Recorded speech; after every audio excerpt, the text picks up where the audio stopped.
Mini പമ്പയിൽ ചെറിയ രീതിയിൽ കഞ്ഞി കൊടുത്തുകൊണ്ടിരുന്ന മനുഷ്യരുള്ള മിനി പമ്പയുടെ പരിസരത്ത് ആ മിനി പമ്പയിൽ നിന്ന് കിട്ടിയ കണ്ടെടുത്ത അത്യുഗ്ര സ്ഫോടന ശേഷിയുള്ള 2 ജില്ലയെ ചാമ്പലാക്കാൻ ശക്തിയുള്ള സ്ഫോടക വസ്തുക്കൾ കണ്ടെടുത്തു. അന്ന് അവിടെ ചില പോലീസ് അധികാരികൾ ആവശ്യപ്പെട്ടു, ഇത് തീവ്രവാദികളുടെ പരിശ്രമ ഫലമായിട്ടുണ്ടായതാണ്. ആ പോലീസ് അധികാരികളുടെ സ്ഥിതിവിശേഷം പിന്നീട് കേരളത്തിൽ എന്താണ് ഉണ്ടായത്?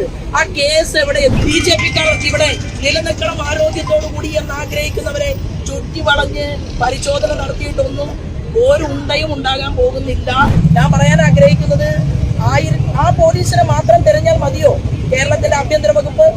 1991 മലപ്പുറം ജില്ലക്കടുത്ത് ഓമൻകല്ല് പാലത്തിനടിയിൽ നിന്ന് കണ്ടെടുത്ത പൈപ്പ് ബോംബിനെ കുറിച്ച് അന്ന് ഈ കേസ് അത്യുഗ്രമായി അന്വേഷിക്കണമെന്ന് ആവശ്യപ്പെട്ട പോലീസ് അധികാരികളുടെ അവസ്ഥ പോലീസ് സേനയിൽ പിന്നീട് എന്താണ് ഉണ്ടായത്?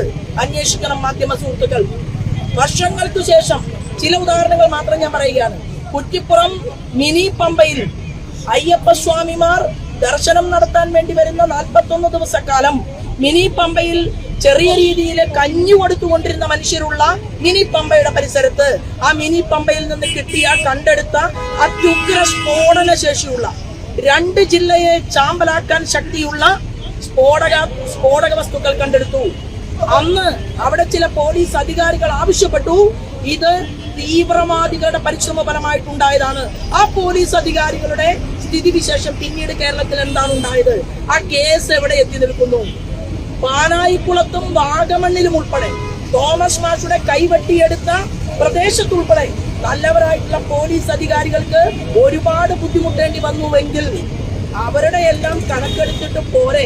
ചെവിയില് വെള്ളം കയറിയാൽ, പനിയുള്ള ആൾക്ക് ചെവിയിൽ വെള്ളം കയറിയാൽ ബുദ്ധിമുട്ടാകും എന്ന് പറഞ്ഞ പോലീസ് അധികാരിയുടെ കണക്കെടുപ്പ് എന്ന് ഞാൻ കേരളത്തിന്റെ പോലീസ് അധികാരികളുടെ തലപ്പത്തുള്ള ആഭ്യന്തര വകുപ്പ് മന്ത്രിയോട്, ശ്രീമാൻ പിണറായി വിജയനോട് ചോദിക്കാൻ ആഗ്രഹിക്കുകയാണ്.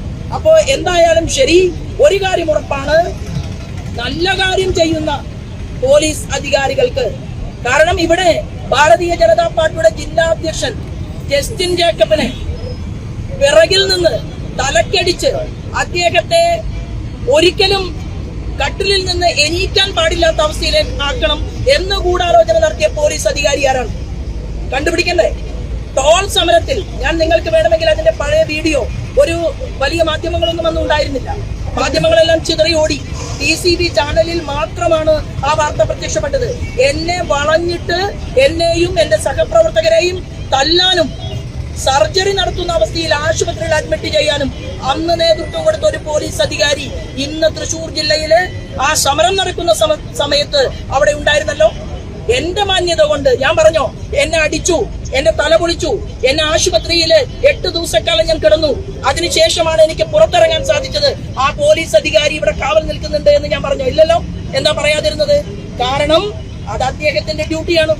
സമരം നടക്കുന്ന സമയത്ത് അടിക്കും, സമരം നടത്തുന്ന സമയത്ത് ജലപീരങ്കി പ്രയോഗിക്കും, സമരം നടത്തുന്ന സമയത്ത് ഞങ്ങളെ ആക്രമിക്കും. അതെങ്ങനെയാണ്? നേർക്ക് നേർ നിന്നുകൊണ്ടാണ്. എന്നാൽ പിറകിൽ നിന്ന് ഞങ്ങളുടെ നേതാക്കന്മാരെ അടിച്ച് ഇല്ലാതാക്കി കളയാമെന്നുള്ള വ്യാമോഹത്തോടു കൂടി പടിയെടുക്കുന്നവർക്ക് താമ്രപത്രവും. എന്നാൽ സത്യസന്ധമായി BJP-ക്കാർക്ക് ഇവിടെ നിലനിൽക്കണം ആരോഗ്യത്തോടുകൂടി എന്ന് ആഗ്രഹിക്കുന്നവരെ ചുറ്റി വളഞ്ഞ് പരിശോധന നടത്തിയിട്ടൊന്നും ഒരു ഉണ്ടയും ഉണ്ടാകാൻ പോകുന്നില്ല.